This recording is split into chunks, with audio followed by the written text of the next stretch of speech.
श्री वाहिगुरु साहिब जीओ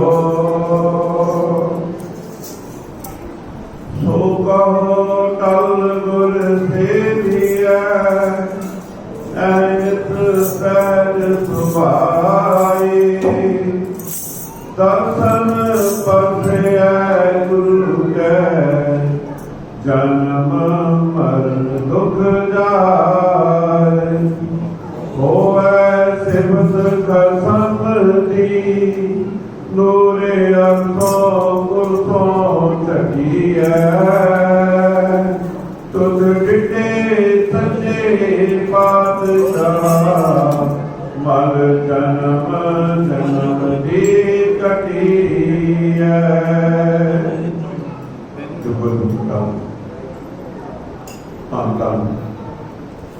साहिब श्री गुरु ग्रंथ साहिब महाराज जी की पावन पवित्र गोद विच सुभायमान गुरु प्यारी साध संगत जी दूसरी पातशाही साहिब श्री गुरु अंगद देव पातशाह जी का प्रकाश दिहाड़ा मना रही संतान गद के कदे की सांझ पाइए कोई भी रसना बाजी न रहे गद के बुलाओ वाहिगुरु जी का खालसा वाहिगुरु जी की फतेह।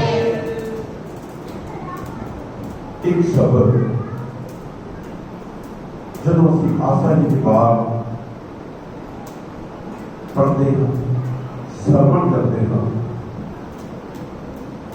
21वीं श्लोक के विचार शब्द होता है जित सेवय सुख पाइय सो साहिब सदा संभालिय जित कीता पाइय अपना साकाल बुरी क्यों गालिय मंदा मूल ना की जाई दे लम्मी नदर निहालिया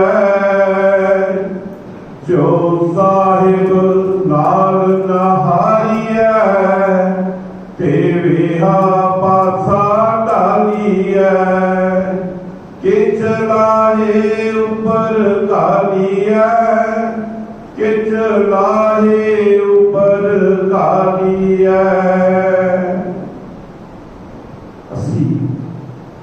सारे बाणी रोज पढ़ते हैं श्रवण नहीं करते पर कभी इस गल से झाक मारे हो साढ़े जीवन के अंदर कोई तब्दीली आई आज जिस गुरु का असं प्रकाश दिहाड़ा मना रहे हैं ना आज जरा शब्द आशा जी की बात के पिछों पढ़े इस एक शब्द को श्रवण करते सारे ही गुरु अंगद देव पातशाह जी जदों भाई लहणा जी के रूप में भी सन उन्होंने शब्द श्रवण किया तो उन्होंने जीवन में भी तब्दीली आ गई। गुरु अंगद देव पातशाह जी का बचपन का नाम भाई लहणा जी से इन्हों के पिता जी पिता फेरूमाल जी और माता सबराई जी जो कि गुजरात के रहने वाले सन और कुछ समा पा के ये मुक्तसर के कोल जो कोटकपूरे के कोल मध्य की सराह जो सराय नागे सराय नागा भी कहा जाता है उस स्थान से आके बस गए जिला फिरोजपुर पैदा है और इस इलाके का एक चौधरी सी जिसका नाम सी तखतपाल और फेरूमाल जी एक चंगे व्यापार का काम कर करके इन्हों की अकाउंट का काम भी बहुत बन गया उस इलाके के चौधरी तखतपाल ने इन्हों अपने कोल मुंशी का काम भी कर दे दिता और उन्होंने परिवारक संबंध रहे काफी लंबा समय इन्हों अच्छा काम कर एक कुछ समय ऐसा आया इन्हों के तालमेल के विचार परिवारक तौर पर कुछ भिख पै गई तखतपाल जी नाल पर जो भिख पई तो चौधरी सी इलाके का इन्हों के मन में सी दुश्मनी ना पै जाए तो इन्होंने फेरूमाल जी ने अपनी भैन मूंह बोली भैन सी धर्म की भैन ਉਹਦਾ ਨਾਮ ਹੀ ਜਿਹੜਾ ਸੀਗਾ विराई भी किया, कई इतिहासकारों को के नाम होर भी लिखे, सबराई भी लिखे। इन्हां दी पत्नी का नाम भी सबराई था। इन्होंने उस स्थान को छोड़ के परिवार समेत खडूर साहब में जिन्हों की मूँह बोली भैन रहती सी विराई, उसके कोल आके उस स्थान के ऊपर रहना। और फेरूमल जी इलाके के विचार अच्छा नाम बनाया, फाइनैंशियली आर्थिक तौर पर इन्हों की अच्छी आमदन रही और ये हर साल उस इलाके के एक मुखी बन गए। इलाके दी संगतां नूं इकट्ठा करके ते माता वैष्णो देवी के दर्शन कर जाया। बहुत लंबा समा फेरूमल जी देवी के दर्शनों में जाना, जम्मू कटड़े वाले पासे इलाक में जाना। एक दिन फेरूमल जी जब चढ़ाई कर गए तो चढ़ाई करने तो पहला अपने पुत्र को कह गए, लैणिया एक गल का ध्यान रखी, मेरे तो बाद भी जो इलाके दी संगतां ने इन्होंने हर बार देवी का दर्शन करा के आना तेरी ड्यूटी। हुण वो ड्यूटी भाई लैणा जी ने सवाल 6 साल भाई लैणा जी जम्मू कटड़े वाले पहाड़ी इलाके के विचार जाके संगतां नूं नाल लैके जथा लैके जथेदार फड़ के जाया करते सन ते माता वैष्णो देवी के दर्शन करा के वो देवियां ने जाना।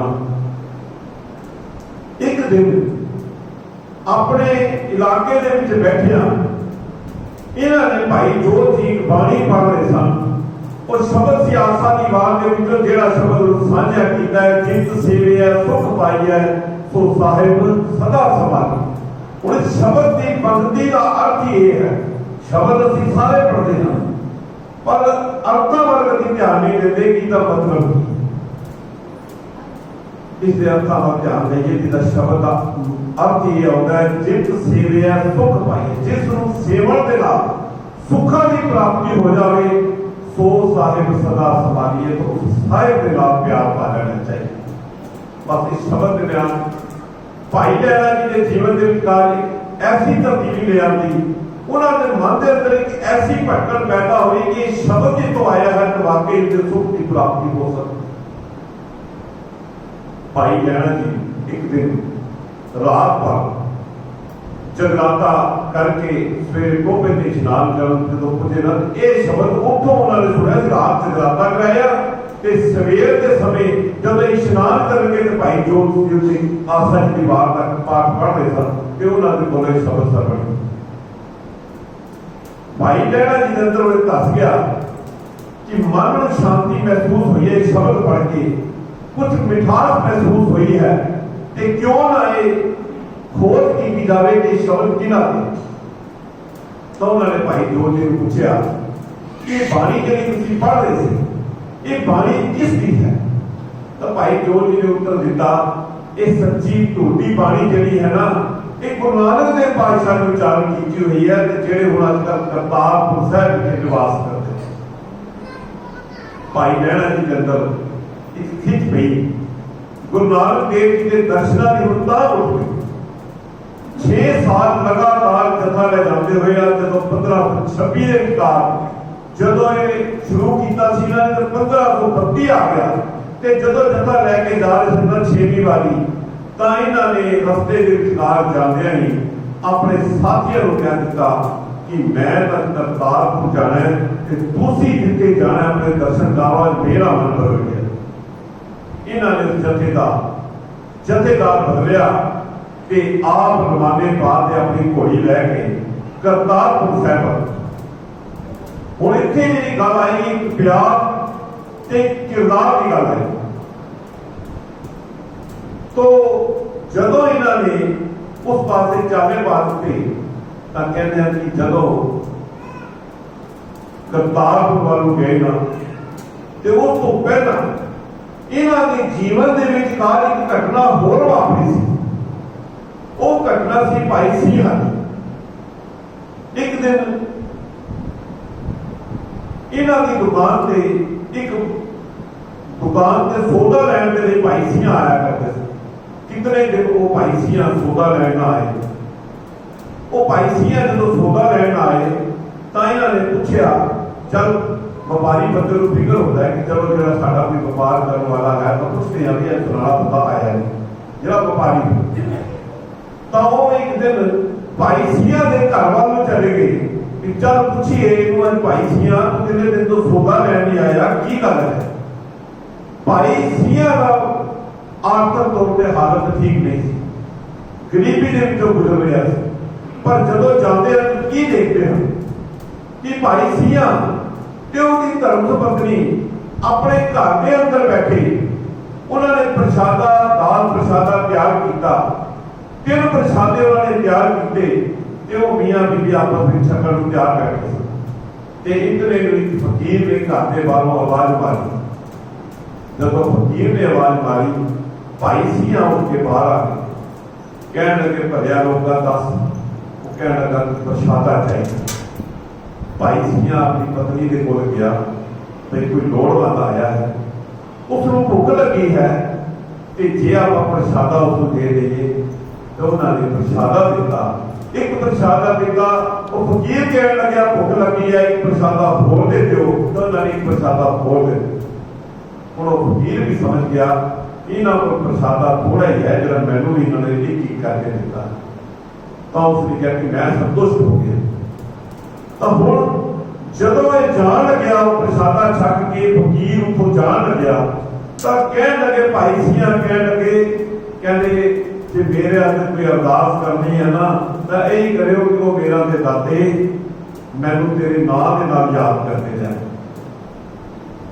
हुण भाई सिया घर के अंदर आया, अपनी धर्मपत्नी को कह लग्या भगवान ने एक प्रसादा रह गया, आप दोनों अद्धा अद्धा प्रसादा छकते हैं, जी कोई दाल पई है इनू भी अद्धी करनी। तो देखो कितना सबल। भाई सिया की पत्नी कह लगी नहीं मैनू भुख नहीं है, मैं अज गुआढ़न के नाल गल्लां मारती रही है सारा दिन, तो उत्थे भी कुछ मैं कुछ खा पी लिया है, तो हुण मैनू भुख नहीं है तो तुसीं ये प्रसादा खा। ये सारी घटना भाई लैना बाहर कटे उन्होंने परिवार ने घर के बाहर देख रहे सन सारी। हुण इन्हां दा प्यार नहीं तो किसी के मन में तो यह होता है भी वो कहते नहीं जी प्रसादा है, कहते मैं खा लगा कहते तू खा लगा कि गल भी पसंद है। पर उन्हों का प्यार उन्हों का सबक देखा तो कह लगे भाई सिया देख मेरी बेटी बच्चा भी तेरे को है, तू दूध भी देना है, तेन खाना बहुत जरूरी है। तो उन्होंने लंगर दोवां ने वंड के छड्या। इतनी नूं भाई लहणा जी दी अखां भर आईयां।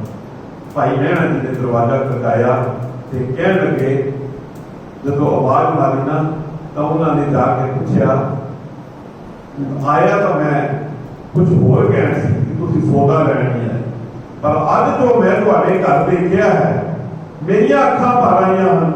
मैनू ये दसो भी इतना सबर इतना प्यार तुसीं एक फकीर दे लई ते आपस में इतना सबर कितों सीखिया। तो भाई सिया ने हाथ जोड़ दिया, कहते मैं गुरु नानक का सिख।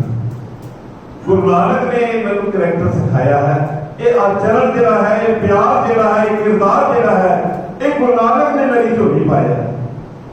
भाई सिया ने हुण अखां भर कहने गुरु नानक ने सी। फिर तो मैं गुरु नानक की बाणी भी सुनी है। भाई लहणा कहने लगे मैं गुरु नानक की बाणी भी सुनी है। गुरु नानक की बाणी भी जिथे इतनी मिठास इतना प्यार ते उतना तुहाडे बाणी तो बाद इतना उच्चा किरदार भी उस बाणी के विचकारों देता है। वो गुरु नानक का घर किहड़ा है? वो गुरु नानक के सिख का घर है जिहदे अंदर परोपकार भी पैदा होया। सारे पिंड दे विच चाहे उच्चे महलमारियां सन पर वो फकीर किसी महलमारियां वाले के घर नहीं गया। वो कित्थे आया चल के? गुरु नानक के सेवक दे घर, क्योंकि गुरु नानक ने हमेशा नीवियां के घर जाके उन्होंने उच्चा चकिया। हुण एक घटनावां भी इन्हां दे मन के अंदर घर कर चुकियां। हुण कुछ समा लंघिया, जदों एक करतारपुर जाण की तैयारी की ना ਤੇ ਇਹ ਜਦੋਂ ਕਰਤਾਰਪੁਰ ਵੱਲੋਂ ਚਾਲੇ ਪਾਏ ਤਾਂ ਅੱਗੇ ਦੇਖਦੇ ਨੇ ਇੱਕ ਬਜ਼ੁਰਗ 63 ਸਾਲ ਦੀ ਉਮਰ ਹੈ ਲਗਭਗ, ਉਹ ਬਜ਼ੁਰਗ ਖੇਤੀ ਕਰ ਰਿਹਾ ਹੈ। ਤੇ ਭਾਈ ਲਹਿਣਾ ਜੀ ਨੇ ਜਾ ਕੇ ਉਹਨਾਂ ਨੂੰ ਪੁੱਛਿਆ, ਬਜ਼ੁਰਗੋ मैं गुरु नानक के दर्शन करना आया, तुम गुरु नानक का घर जानते हो? और बुजुर्ग कह लगे क्यों नहीं जानते? आ मैं तेरे नाल चलना, अपने घोड़े की डाल मैनू फड़ा ते तू बैठ घोड़े की, असीं चलते हैं। भाई लहणा जी कह लगे नहीं, तुसीं बुजुर्ग हो, तुसीं अपना काम करो ते मैनू किसी रस्ते पा दो, मैं चला जाऊंगा। गुरु नानक पातशाह मन ही मन सोचते ये अज रस्ते तो भटक के पहला कितने होर तुरिया फिरदा सी, अज सीधे रस्ते आया है ते क्यों ना इहदे घोड़े दीयां वागां फड़ लईआं जाण ते किधरे मैं रस्ता दसां ते फिर मैं किधरे भटक जा। गुरु नानक पातशाह ने कहा नहीं, जे मैं तैनूं रस्ता दस्सिआ ते तू रस्ता किधरे भटक जाएगा, मैं तैनूं छोड़ देना। गुरु नानक पातशाह उम्र 63 साल ते ये 28 साल के नौजवान हुण इह घोड़े ते गुरु नानक पातशाह ने घोड़े दी वागां पढ़ियां ते इन्हां नूं अपने नाल अगे अगे ते गुरु नानक पातशाह पहुंच के डेरे के उपर उन्हां नूं कहण लगे तुसीं इत्थे आराम करो, लंगर प्रशादा छको ते उस तो बाद गुरु नानक दे दर्शन करना। गुरु नानक पातशाह ने अपना जिथे दरबार लगदा सी उस स्थान ते पहुंच के कुछ समय बाद भाई लहणा जी जब आराम करके लंगर प्रशादा छक के हाथ धो के सुचे करके जब अंदर जा रहे हैं, जब अंदर जान लगे तो संगत किसी को पूछ लिया कि गुरु नानक के दर्शन करने ने गुरु नानक पातशाह के थे? तो संगत किसी ने कहा तो वो सामने जो बंदे पे बैठे ना गुरु नानक पातशाह। बस यह समा आया हुण भाई लहणा जी को तुरिया ना जाए जब उन्होंने गुरु नानक पातशाह के उपर नजर मारी कि मैं की घोर पाप कर दिता।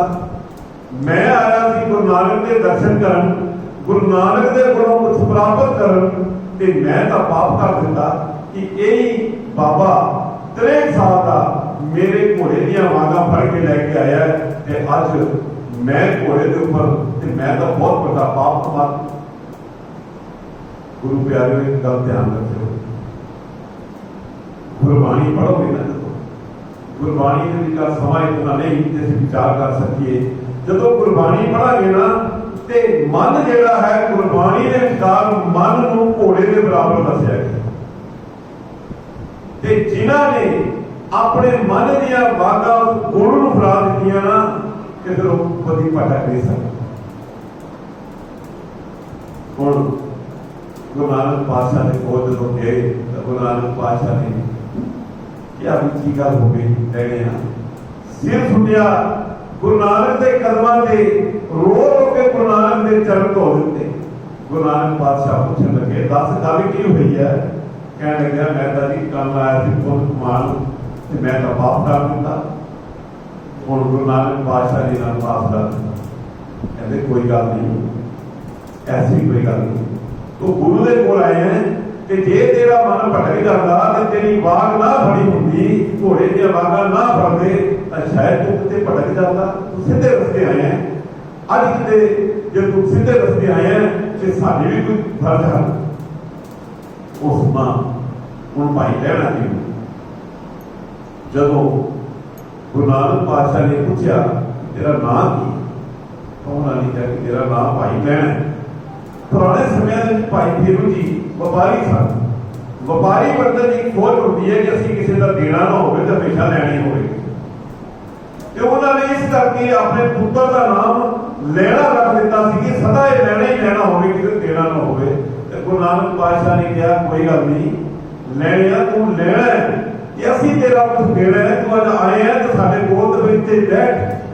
कहते कि भाई लैना जी उतों के हो गए उस समय भी घर परिवार को खडूर साहब आए, उतों का व्यापार अपने भांजे के नाम कर दिता। उन्होंने कहा कि तुम ये काम कर करो, फिर वापस चले गए और उस स्थान पर ही रहे। हूँ एक कितना समा ही ये बिल्कुल इसी तरह गुरु घर की सेवा करते रहे। पर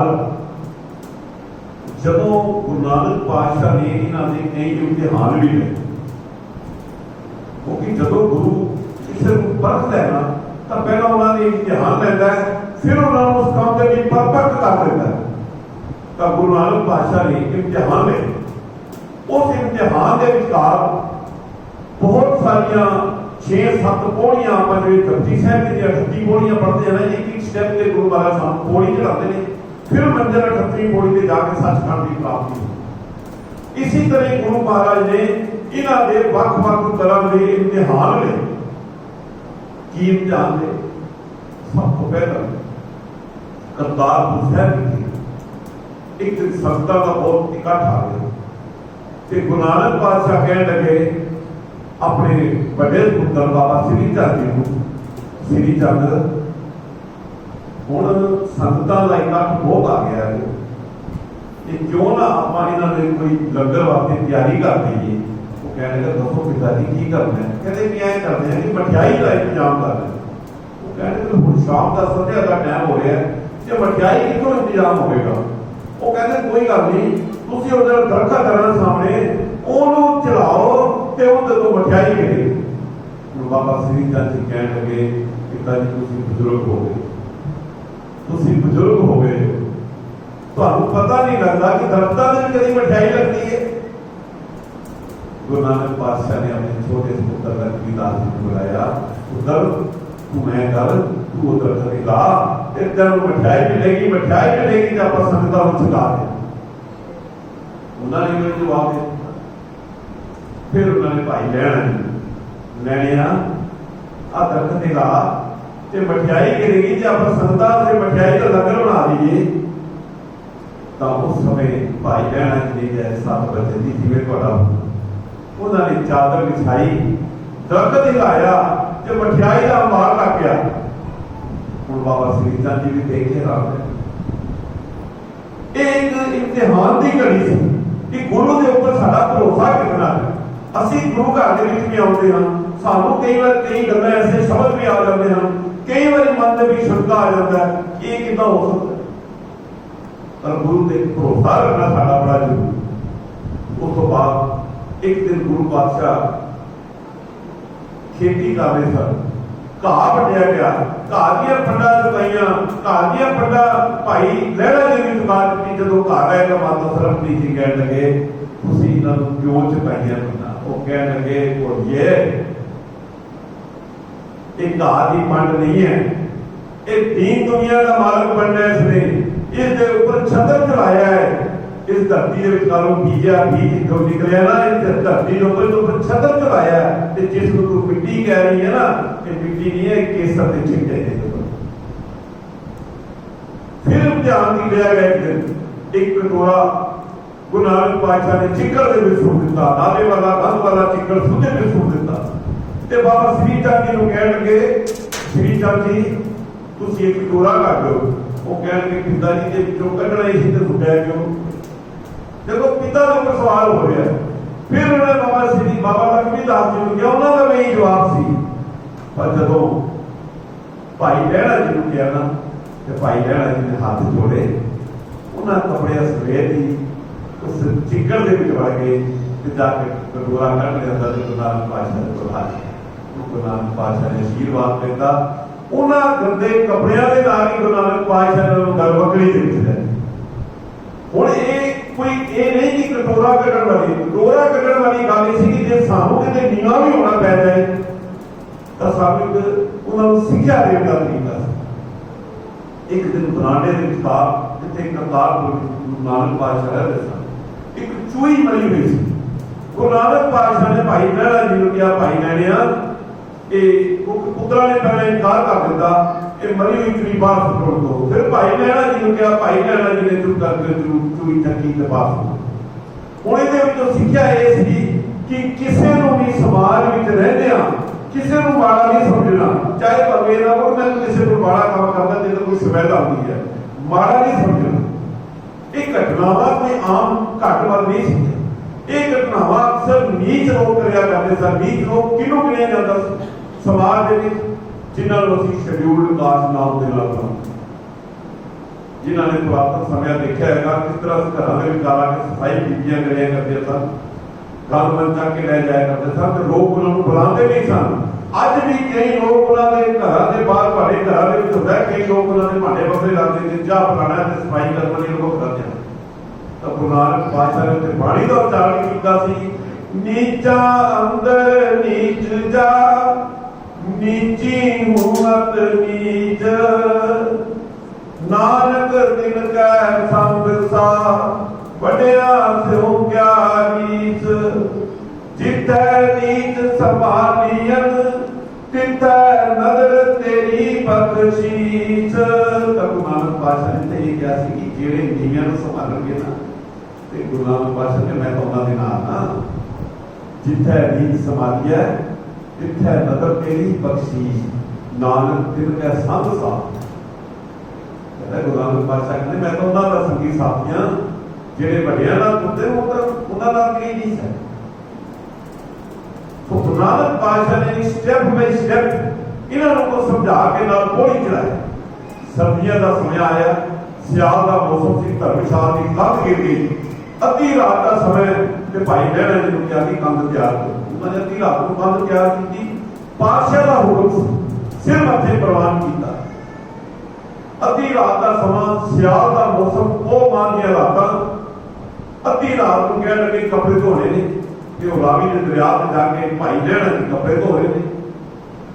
अंत के विचार गुरु नानक पातशाह ने देखा कि हम गुरता गति देर का समा आ गया, हम किवें फैसला करो।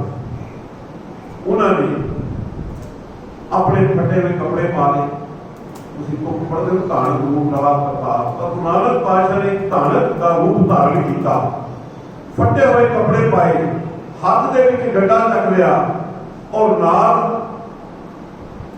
अपना रूप भी इस तरह का भयानक बना लिया। आले दुआले नाल बहुत सारे कुत्ते लै रहे, जानवर लै रहे। तो हुण गुरु नानक पातशाह ने लोग ये सोचने लगे कि गुरु नानक का मानसिक संतुलन बिगड़ गया। जेड़े सेवक से जब गुरु नानक तुरे तो वो लोग सारे पिछे। हुण गुरु नानक पातशाह देख रहे सन कि असल दे विचकार गुरु के नाल चलण वाला कौन है। हुण चलदे गुरु नानक पातशाह ने कहा कि मैं तो बहुत सारे आलसी हूं। तब गुरु नानक पातशाह ने बहुत सारे सिक्के सुट दिते, पैसा सुट दिता। बड़े सेवक जिहड़े सी विचों पैसा चक के वापस चले। फिर गुरु नानक पातशाह ने मोती सुट दिते, कई उन्होंने विचों मोती चक के वापस चले। फिर गुरु नानक पातशाह ने हीरे सुटे, फिर उन्होंने कई हीरे चक के वापस चले। हुण गुरु नानक पातशाह जब अगे जाते सन तो उन्होंने अपने बूटे जो नाल जा रहे थे वो पिछे जाते लोगों के छड़ते करते हैं। कई लोग नाल मिलता होता, बहुत सारे लोग हुण सिर्फ पिछे 3 बंदे रह गए। उन्होंने 3 बंदियां के विचार बाबा बुढ़ा जी, एक भाई दुनी चंद सी, भाई लैण। हुण जदों धानक रूप धारिया सी ना, हाथ में डंडा भी प्रिंसीपल सतवीर सिंह जी अपनी किताब के लिख रहे हैं कि उन्होंने वो डंडा जिहड़ा सी कुतब जिहड़ा सीगा वो बाबा बुढ़ा जी के सिर विच मारिया। ते भाई दुनी चंद जी ने जब ये हरकत देखी ना, तो भाई दुनी चंद जी दरख्त के दुआले होकर लुक गए एक पासे। ते भाई लैणा जी ने पिछा बेदी ना चले, भाई लैणा जी फिर भी पिछे पिछे। जदों भाई लैणा जी पिछे पिछे चले तो फिर गुरु नानक पातशाह ने अगे एक होर कोतक रचा, अगे एक मुर्दा बना दिता। कह लगे लैणिया तू की लैणा मेरे को? वो कहना सच्चे पातशाह मैं तुहाडे नाल ही रहना। तो भाई लैणा जी कह लगे जे तू नाल रहना ना ते मुर्दा पिया तो मुर्दा खाना पड़ेगा। भाई लैणा जी ने हुक्म दिता, बेनती की दसो पातशाह मैं पैरों वालों खावा कि सिर वालों खावा, की हुक्म है? जदों गुरु नानक पातशाह ने हुक्म किया ना कि मुर्दा पैरा वालों खाना है, तो चादर चकी तो कड़ा प्रसाद की देख वक्त ये सीखो। हुण गुरता गति यह सारा कुछ करने तो बाद गुरु नानक पातशाह ने भाई लैणा जी को अपने गल नाल लगा दिया। जो भाई लैणा जी को गल नाल लगाया ना, तो उन्होंने कह दिता लैणिया तू लैणा सी ते असीं तेरा कुछ देना सी। तेरे पिता ने जो तेरा नाम रखा सी ना भाई लहणा, ਉਹਦੇ ਪਿੱਛੇ ਕੋਈ ਕਾਰਨ ਸੀ। ਅਸੀਂ ਤੇਰੀ ਬੜੇ ਚਿਰਾਂ ਤੋਂ ਇੰਤਜ਼ਾਰ ਕਰਦੇ ਸੀ। ਜਦ ਤੂੰ ਆਇਆ ਸੀ ਨਾ ਖੇਤ ਦੇ ਵਿੱਚ, ਉਸ ਰਾਤ ਮੈਂ ਸਾਰੀ ਰਾਤ ਨਹੀਂ ਸੁੱਤਾ। ਮੈਂ ਤੈਨੂੰ ਉਡੀਕਦਾ ਰਿਹਾ ਕਿ ਅੱਜ ਮੇਰੇ ਕੋਲ ਲੈਣਦਾਰ ਆ ਗਿਆ। ਮੈਂ ਸਵੇਰੇ ਸਵੇਰੇ ਖੇਤੀ ਕਰਦਾ ਰਿਹਾ, ਮੈਂ ਤੈਨੂੰ ਉਡੀਕਦਾ ਰਿਹਾ। ਜਦ ਤੂੰ ਆਇਆ ਮੈਂ ਤੇਰੀ ਆਵਾਜ਼ ਉਸ ਦਿਨ ਫੜ ਲਿਆ ਕਿ ਹੁਣ ਨਾ ਭਟਕਦਾ।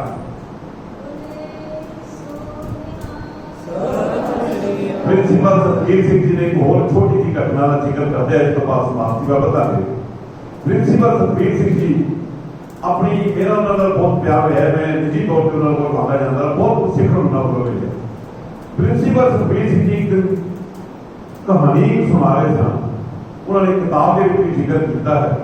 वो कह लगे कि एक दिन रात के समय भाई लहणा जी ते गुरु नानक पातशाह सोण लगे ना, गुरु नानक पातशाह के कपड़े कई जगह तो फटे हुए थे, कई जगह शरीर के ऊपर झरीटा लगे हुए सन। भाई लहणा जी की नजर गुरु नानक पातशाह ने पै गई। एक किताबों का जिक्र, एक घटना का जिक्र बहुत घट सिर्फ प्रिंसिपल सतबीर सिंह को मिले। तो कहते कि भाई लहणा जी ने प्रिंसिपल भाई लहणा जी ने गुरु नानक पातशाह को पूछ लिया, सच्चे पातशाह ये तुम्हारे कपड़े चोला फटिया हुआ है, झरीटा पई हुई है, खून वग रहा है, की कारण है? गुरु नानक पातशाह ने क्या कहना, आज मैं तेन गल दस दिया। कल एक मेरा सेवक जपजी साहब जी का शुद्ध पाठ आजड़ी सी, वो बकरियां चला रहा सी, जंगल के विच जा रहा सी, जब शुद्ध पाठ करता जा रहा सी ना, आले दुआले झाड़ियां लग रहा सी, तो कपड़े पाट रहे थे, वो झरीटा लग रही सन। जो उन्हें शुद्ध पाठ किया ना, तो मेरा मन डुल गया। मैं जाके उसको अपने हथों से चक लिया, उस झरीट ना आए, वो झरीटा मेरा आ गई। ये वो झरीट है। किधरे गुरबाणी असीं पढ़ीए ना, तो जो गुरु को याद करना, एक पैंडा भी गुरु पर चल के जाओ, तो गुरु का 100 पैंडे चल के तुहानूं लेना होता है। ਇਹੋ ਜਿਹੀਆਂ ਘਟਨਾਵਾਂ ਦਾ ਜ਼ਿਕਰ ਸਾਨੂੰ ਕਿਤਾਬਾਂ ਤੋਂ ਮਿਲਦਾ। ਅੱਜ ਸਾਡੇ ਨੌਜਵਾਨ ਮੋਬਾਈਲ ਦਾ ਯੁੱਗ ਹੈ, ਗੂਗਲ ਦੇ ਉੱਪਰ ਜਾ ਕੇ ਲੱਭਦੇ, ਗੂਗਲ ਤੋਂ ਇਹ ਚੀਜ਼ਾਂ ਨਹੀਂ ਮਿਲਣਗੀਆਂ। ਇਸੇ ਲਈ ਜ਼ਰੂਰੀ ਹੈ ਕਿ ਤੁਹਾਨੂੰ ਹਰ ਘਰ ਦੇ ਵਿਚਕਾਰ ਗੁਰਸਿੱਖੀ ਦੀਆਂ ਕਿਤਾਬਾਂ ਜਿਹੜੀਆਂ ਉਹ ਬਹੁਤ ਜ਼ਰੂਰੀ ਹੈ। ਤੁਹਾਨੂੰ ਕਦੇ ਵੀ ਕੋਈ ਕਿਤਾਬ ਦੀ ਜ਼ਰੂਰਤ ਹੋਵੇ, ਦਾਸ ਨੂੰ ਹੁਕਮ ਕਰੋ, ਕੋਈ ਪੜ੍ਹਨ ਨਹੀਂ ਚਾਹੀਦੀ, ਦਾਸ ਨੂੰ ਹੁਕਮ ਕਰੋ। ਬਹੁਤ ਸਾਰੀ ਲਾਇਬ੍ਰੇਰੀ ਤਿਆਰ ਕੀਤੀ ਹੋਈ ਹੈ, घट्टो घट 8-9 किताब कोल है, और भी समय जो अच्छी मिलती है तो ले आई है। पर जो भी लोड़ पे अपने घर के कोई किताब एक रख दोगे ना, बच्चा एक दिन आएगा वो नहीं देखेगा, एक दिन दूसरे दिन देखेगा नहीं पढ़ेगा, चौथे दिन देखेगा, कभी कोई देखेगा घर का कोई चीज तो खोल के बैठेगा, 2 शब्द पढ़ेगा तो हो सकता है इंटरेस्ट बन जाए तो फिर चल।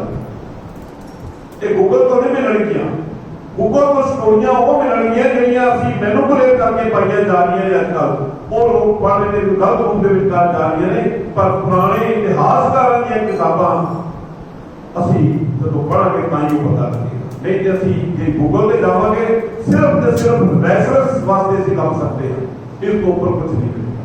तो आओ समा बहुत हो गया, मंगया थोड़ा सी, दास ने मंगया 10 मिनट का समय पर हो गया आधा घंटा, इतने को प्रवानगी कोई भूल हो गई जिमा दे जा चुका तो भुना जी है उदास भी कभी पाया करो, बाकी आशीर्वाद दिया करो, समय समय विचार कर सकिए।